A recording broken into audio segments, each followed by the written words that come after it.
Happiness runs, happiness runs, happiness runs in a circle of motion. Hi, I'm Mark Helgeson, and this is Happiness 3.0. At the end of June 2024, I did this workshop for Niigata JALT for their NEAR conference. And as soon as I did it and put in a comment about it on Facebook, a bunch of people said, "Oh, great, did you make a video? I'd like to see a copy." And unfortunately, we didn't think to make a video. So a couple of weeks later, I had a free afternoon, and I decided, why don't I go ahead and make a video so people can see it now? And I'm hoping that Jason Walters, my collaborator, and I will have a chance to do this presentation in a few other places, and you'll have a chance to see it live later. So anyway, this is Happiness 3.0. And I want to talk about, first of all, 3.0, how did we get there? So we'll actually start with Happiness 1.0 and mention Happiness 2.0, and then get to Happiness 3.0, which is based on some new research. Okay, in the 90s, actually 1998, Martin Seligman was president of the American Psychological Association, and the presidents of that association usually have a theme for what they're trying to accomplish, and his theme was to try to reframe the view of psychology. We so often think about psychology as dealing with negatives, dealing with psychosis or depression, etc. And that kind of thing is important, but he's saying, well, unless we steer psychology away from the darkness and toward the light, we're never going to learn about the things that actually make people happy and lead to a satisfying life. One of the scholars he worked with, somebody who's really good at clarifying things, was Chris Peterson at the University of Michigan, who explained positive psychology as the scientific study of what makes,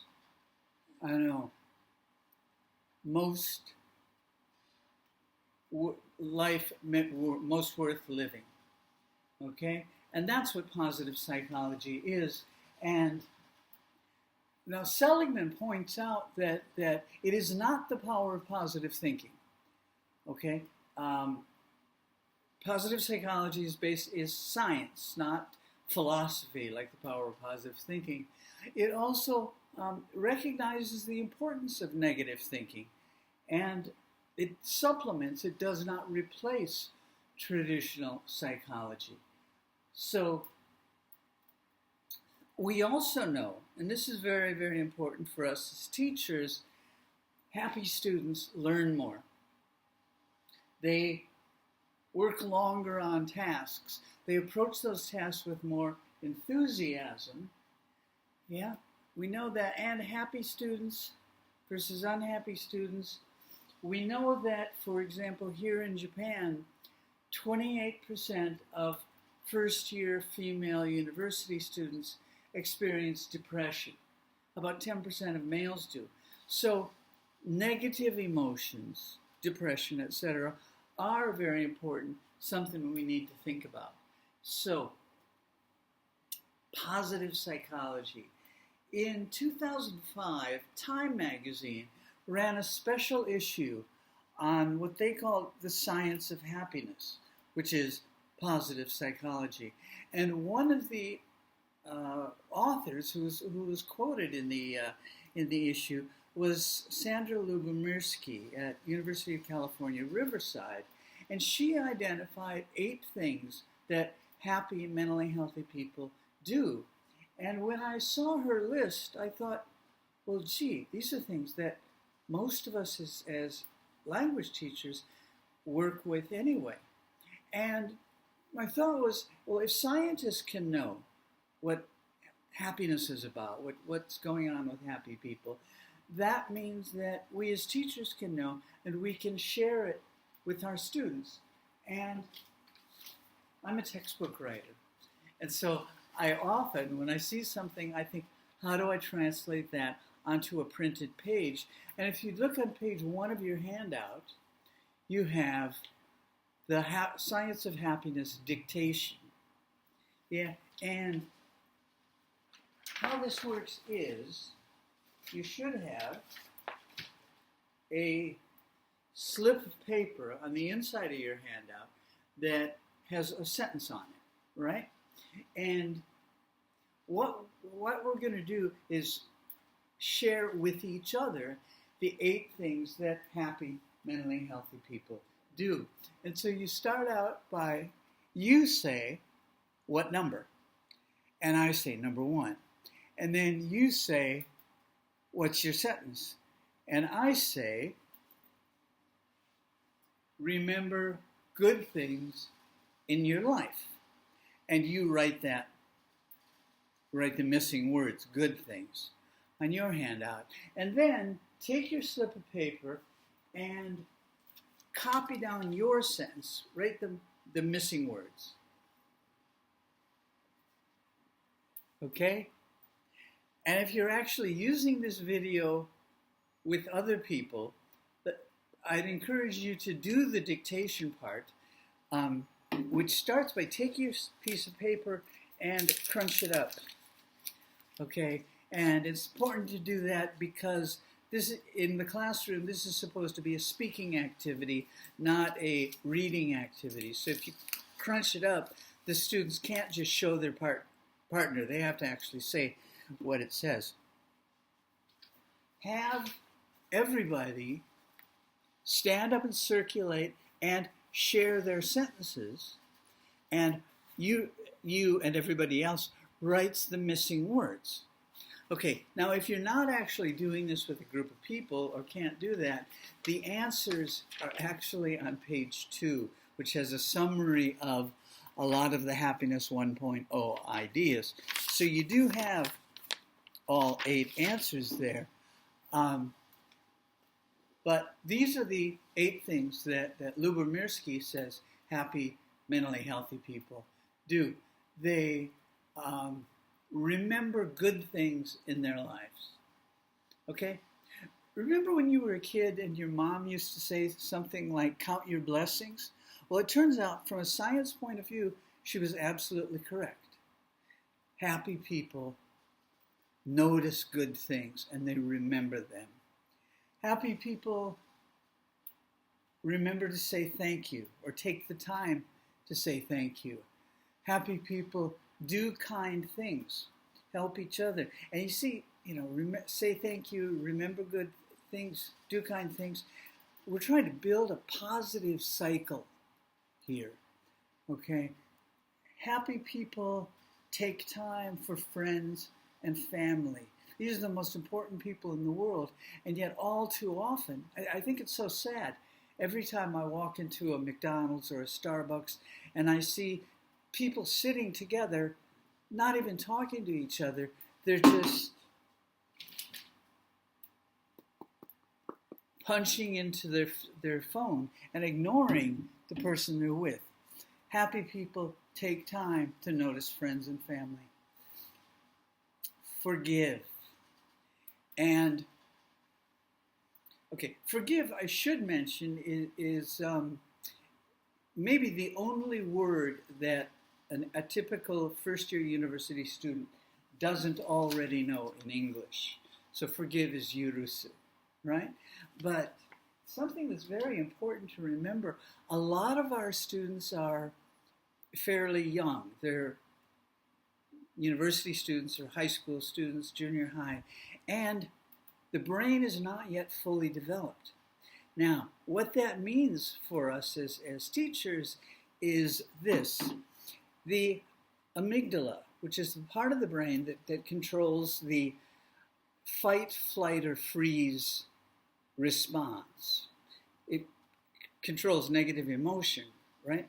That is fully developed by age 15, which means a 15-year-old can get as angry as he or she will ever get in their lives, right? But the prefrontal cortex, the front part of your brain, is not fully developed until mid-20s. Okay, this is one reason young people do stupid things, because the brain isn't completely developed. So rather than getting angry, it's good to, point out, hey, if it was stupid, don't do that again. But understand why. Understand it's part of development, and forgive yourself as well as forgiving other people. Happy people stay healthy. They take care of their mind and body. Happy people notice good things as they happen. Now, this is mindfulness. This is in real time. Remembering good things, that's past tense, okay? This is while it's going on. And finally, happy people learn how to deal with problems. We all have problems. We're going to face them, deal with them. Okay, now, when I first saw Lubomirsky's list, I thought, well, gee, as an English teacher, we deal with a lot of this stuff anyway. I mean, things like friends and family and health, those are very typical topics in a first-year conversation textbook. Things like remember good things or notice things that are happening, that's grammar. That's the present tense or the present continuous. Remember is past tense. So we're dealing with that anyway. And some of these are language functions. Things like saying thank you and forgiving. So if we're dealing with this as language teachers, it gives us something so much deeper to deal with than your typical textbook, who's your favorite movie star, what's your favorite sport kind of activity. Okay, so just a couple of examples before we move on to Happiness 2.0. Do kind things. And, okay, when you got your handouts, you should have gotten 2 pieces of candy, right? And actually, you got 2 pieces. One of them is for you. Whichever one you like, please enjoy that. And the other one is for somebody else. Somebody who's not in this room. Somebody who's not at this presentation. It could be another teacher. If you're a student, it could be the guards in front of the school. It could be the bus driver. It could be somebody who works in the cafeteria. Give it to somebody. And here's the irony about doing kind things. If you do it, they're happy, you're happier too. Okay? So, doing kind things. Something related, an activity that I sometimes do. I used to do this more back before COVID when we were all traveling a lot more. And I would get back from a trip and I'd get home and I realized I had some coins from the country I had been in. And they're not worth enough. They're not worth going to the bank and changing back into yen. But what am I going to do with it? So I usually just throw it in a jar and wait until the next time I travel. But with your handout, you should have gotten a postcard that has a couple of foreign coins glued to it. And what's foreign coins got to do with it? Well, okay, here's the deal. I am originally from South Dakota in the United States. South Dakota is not in the South. It's actually right in the middle of the country. It's only like 1 state away from Canada. South Dakota, North Dakota, Saskatchewan, right? And every once in a while, we'd get a Canadian coin. And when I was a little kid, I thought that was so cool. Canadian coins have animals on them. American coins just have dead people. And so you'd see a moose or some other animal, and I just thought that was so exotic, and so it just made me wonder. Now, what's this got to do with the coins that end up in your pocket when you travel abroad? I've started taking them, and I walk to work a couple of times a week, and I go past a couple of, about 5 parks on the way to my school. And so I will take the coins, and like 1 or 2 coins, and in these parks I go through, I just drop the coin into the sandbox or someplace where a kid's going to discover it. Yeah? And I will never know what actually happens to the coin, but what I'm hoping will happen is the kid will discover it, wonder, where's it from? And most coins have the name of the country in Roman letters. I especially like coins that don't, so it's even harder. They have to figure it out. And I'm hoping that it'll spark the kid's imagination. Now, the worst case scenario is they take it home, show it to their mom, and who says, okay, we got to go to the police station and say, we found something, in which case they still get the coin, but they have to wait like a month to see if anybody claims it. So, and they get a civics lesson in the meantime. So it still does good things. I should mention, by the way, with this particular slide and the bullwinkle moose on the picture, it's next to the Canadian quarter. That is not a moose. That's a caribou. But what I found is interesting is I used this slide for a couple of years before anybody pointed out to me that it's actually a caribou, and eventually a Canadian person did, but mistakes happen. Okay, all of the things we're doing, by the way, are on my website, eltandhappiness.com. You can download them all. Everything's free. I hope you'll check it out. Okay. Do kind things. Okay, that's happiness 1.0. Okay, and do kind things, and those 8 things that Lubomirsky identified. Now, that means we move on to 2.0, which is based on Martin Seligman. About 10 years ago, 12 years ago, he wrote a book called Flourish, and he introduced a model called PERMA, which stands for positive emotion, engagement, relationships, meaning or meaningfulness, and accomplishment or agency. And these are the elements of happiness, okay? And positive emotion is probably the one that we use the most in English class when we want to do happiness activities, but because it's easy to connect to the classroom. But there are other things that we can do. And I'd like to just mention relationships, because it's so important for us as teachers. Teacher-student relationship and student-student relationships. And one part of that I find important is learning names, or at least trying to learn names. So at the beginning of the school year, every April, I have my students make a name card. They take the postcard, and on one side, I'm in my classroom right now, so I have one of mine here.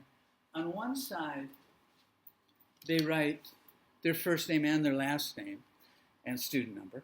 On the other side, they write whatever they want me to call them, or whatever they want other people to call them. So it could be a name, could be a nickname, whatever. And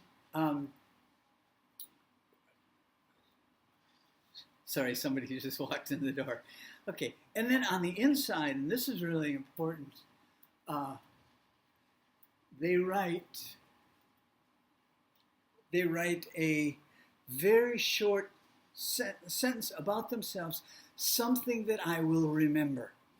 Okay, because part of learning, I find it hard to learn students' names. And the students have maybe a dozen teachers or maybe 20 teachers. I've got a few hundred students, all of whom are young. I teach at a women's university, so young women, everybody about the same age. So I tell them to don't write, my name's so-and-so, and I'm from Miyagi Prefecture, and I like J-pop or I like K-pop, because that's true about most of the students. And these are a couple of my favorites from last year. One student wrote, my socks come in different colors. On my left and right sides, I wear different colors.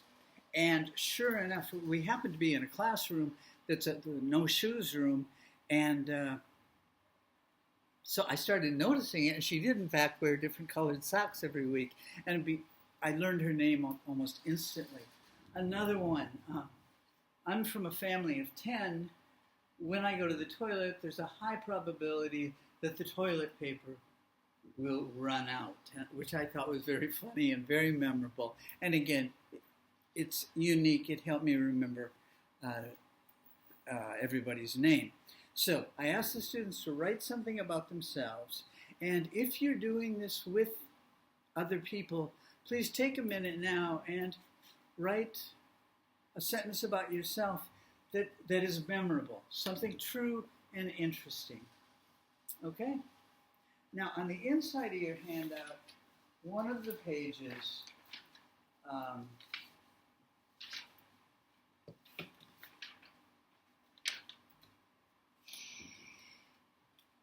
says 17 ways to use PERMA in ELT. It could be PERMA or PERMA, and there's a little H after it because some people add health to the list. But these are activities that go along with the PERMA idea. Again, taking happiness, taking positive emotion a little bit deeper. All right. That was happiness 2.0, and now let's move to 3.0, this is the new part of the presentation, which has to do with awe, A-W-E. Okay, and I'm basing a lot of this on the work of Dr. Keltner, who's at University of California, Berkeley.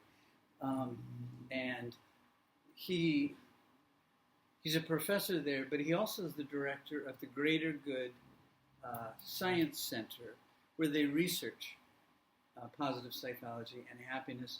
He defines awe as the feeling of being in the presence of something very big.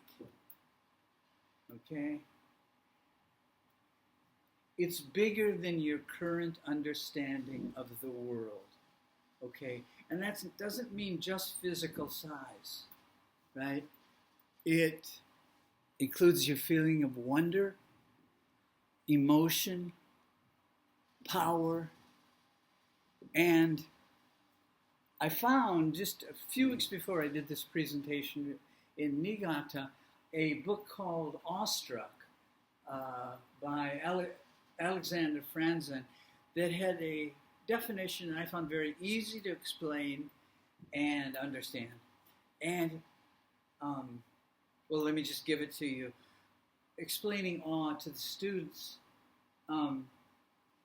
Some describe awe as an overwhelming feeling of wonder, magic, and mystery. It's like the way you feel when you witness a sunrise, an eclipse, or a shooting star. Some say awe is the excitement tinged with humility, respect, and even fear. The way you feel when you see lightning or hear the boom of thunder.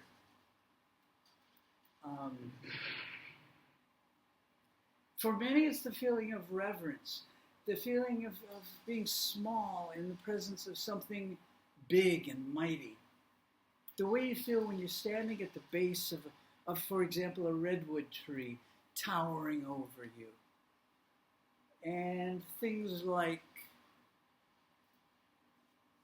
when a baby wraps her hand around your finger, seeing a skyline at night, seeing clouds from above when you're in an airplane. All of those are feelings of awe. They're all different for different people.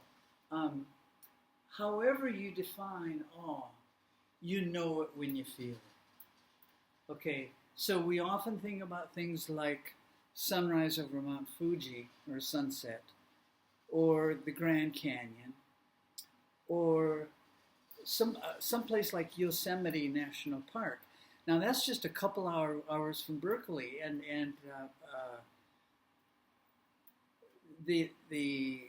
at Berkeley they take their psychology students to Yosemite to experience awe. And that's a great idea, but I can't take my students to Yosemite or even to Fujisan. But I can notice things like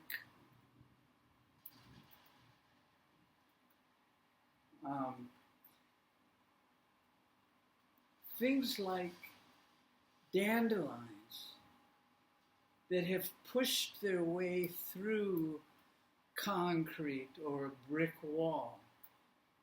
In fact, I have on the whiteboard of my classroom, I have a dandelion that I can pull out of a brick wall to show what I'm talking about.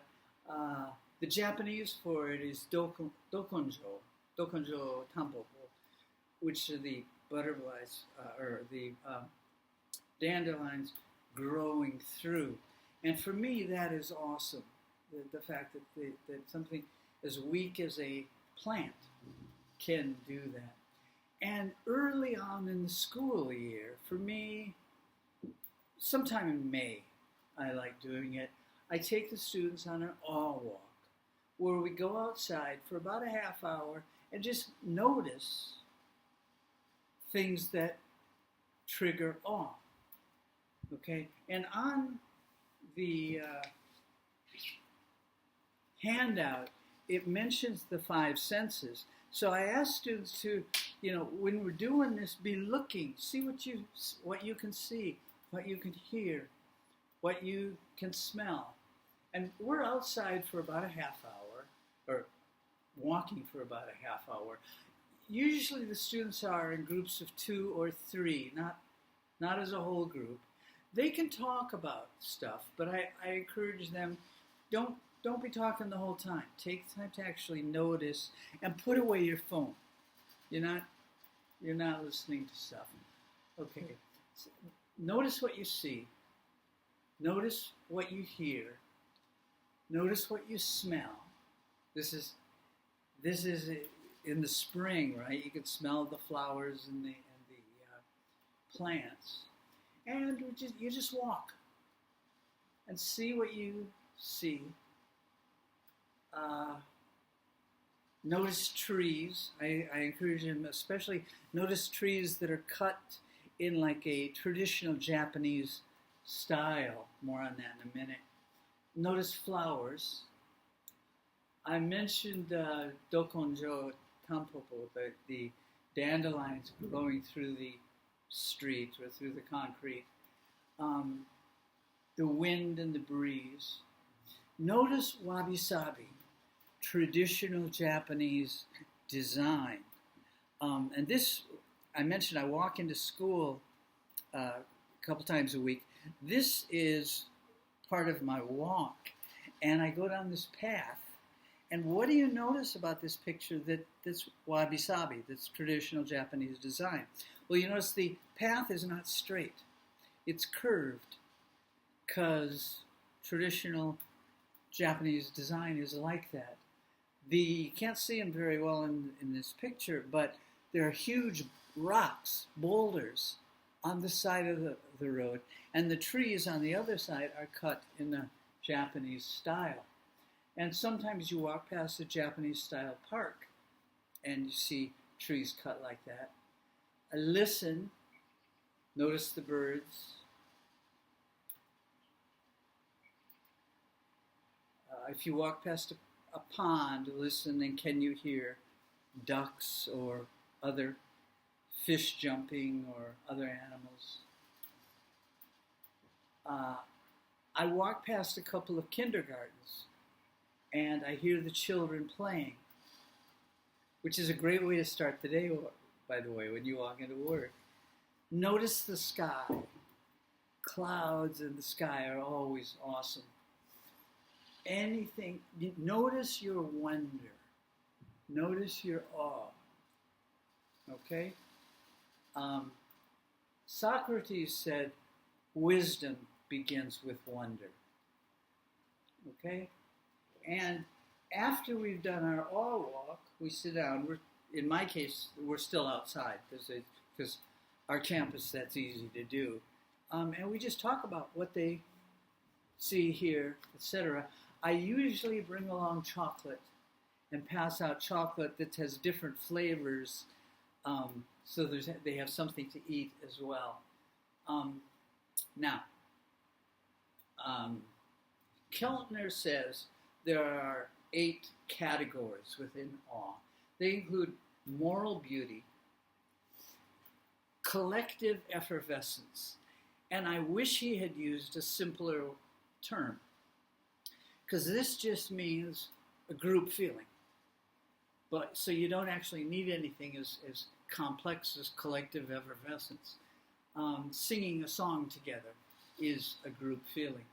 Notice nature, notice music, notice visual design. That could be natural, what a tree looks like, or it can be a beautiful building. Stories of spiritual or spiritual awe. Stories of life and death. And epiphanies. Yeah, and one activity that I do with my students that is fairly easy is I just made a worksheet that has 6 boxes. And I started out, when I was planning it, asking them to write 6 important events in their lives and draw a picture for each one. And then I realized with my students are usually good at drawing pictures, and it would take them forever to draw 6 pictures.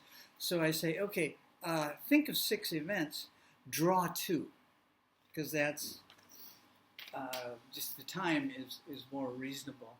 And so their stories very often include awe. And just a couple of pictures that my students have drawn that I found interesting. This student drew herself playing trumpet. And the story behind it, she explained later, is she's a very shy student. She describes herself as introverted. Her teacher really pushed her to enter a music contest.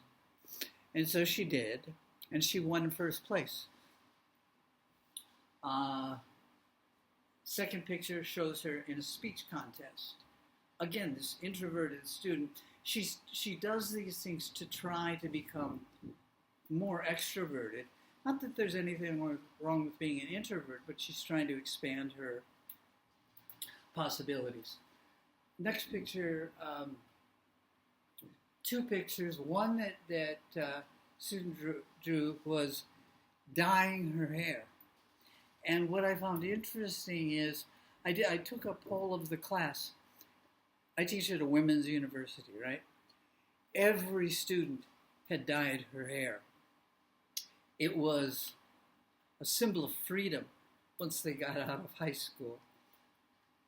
And the next student, I thought that was interesting. Her first picture is her meditating.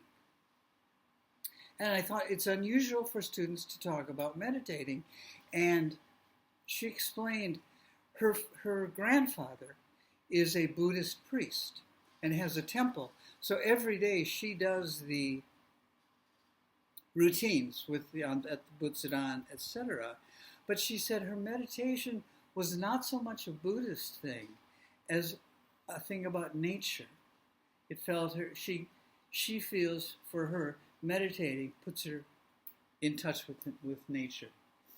Okay, so those are the students' own stories, and they draw these pictures and then share them with partners. On your handout, you also have a couple other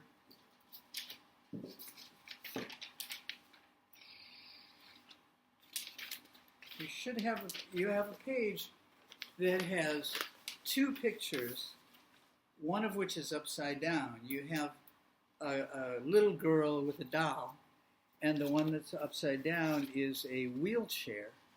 And if you're doing this with a partner, one of you, it's A and B. One review reads one story, one reads the other. Now, when I do this in class, I have the students take a little more time. They take out a highlighter marker. They read the story silently first, and then they read it again, marking the memory words, the key words that will help them remember the story. And then they practice and tell the story to a partner. And the comprehension question is, how do you feel now? Notice the emotion that this story creates in you. Okay? Something else related to emotion. I give the students a handout that shows a big sun in one corner and just some grass. Okay? And the task is, okay, listen to the story and draw the picture and imagine you are in the picture. Now, the story, there is no script for the story. The story is a piece of music, and I'll play a bit of it in a moment. And they listen to the music for about 2 minutes and then draw whatever they see. Now, it's very important the student, includes themselves in the picture. Okay? Now I'll play a bit of this.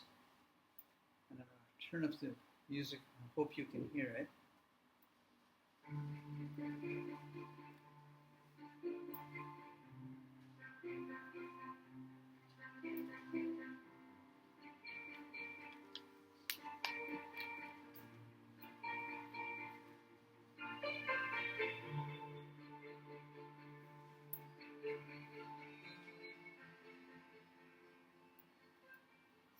Okay, that music is called Victory by Thomas Bergersen, Bergersen.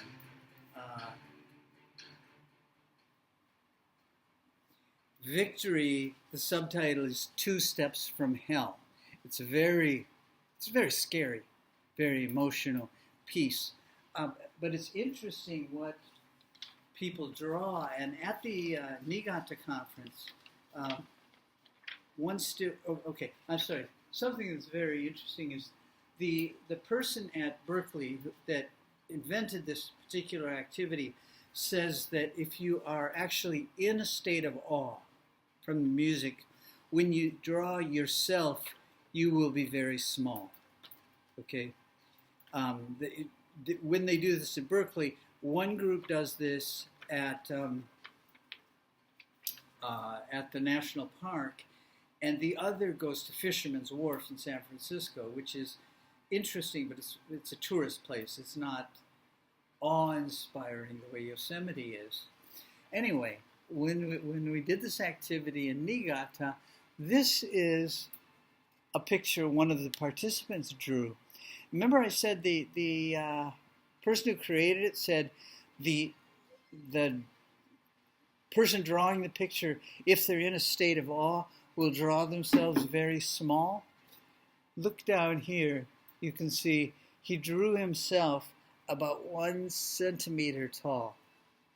really, really tiny. Yeah. So that's an example of awe. And this is something you can do in the classroom. And that brings up music. Okay. And when we think great music, we usually think like Beethoven or Bach, or more contemporary stuff, Taylor Swift or Beyonce. But I think great music is any music that that the students enjoy, right? And singing together is a great way. And so that's how we will close out this presentation with Bobby McFerrin leading a group in singing I Can See Clearly Now. You sing the melody or the whatever, the words or whatever.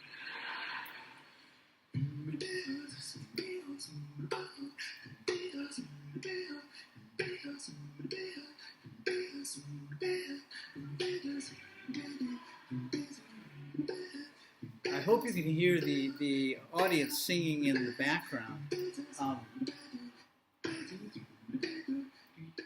Even though our students don't know this song, it's a very easy song. They can follow along quickly, and we end up singing together, which creates that collective effervescence. Okay, so I'm going to jump through the song. If you want this, you can get the copy of the PowerPoint on my website. My website again is ELT and Happiness. ELT on this. I'm sorry. The website is eltandhappiness.com. Okay, and on that page, the very top left is awe, which is new.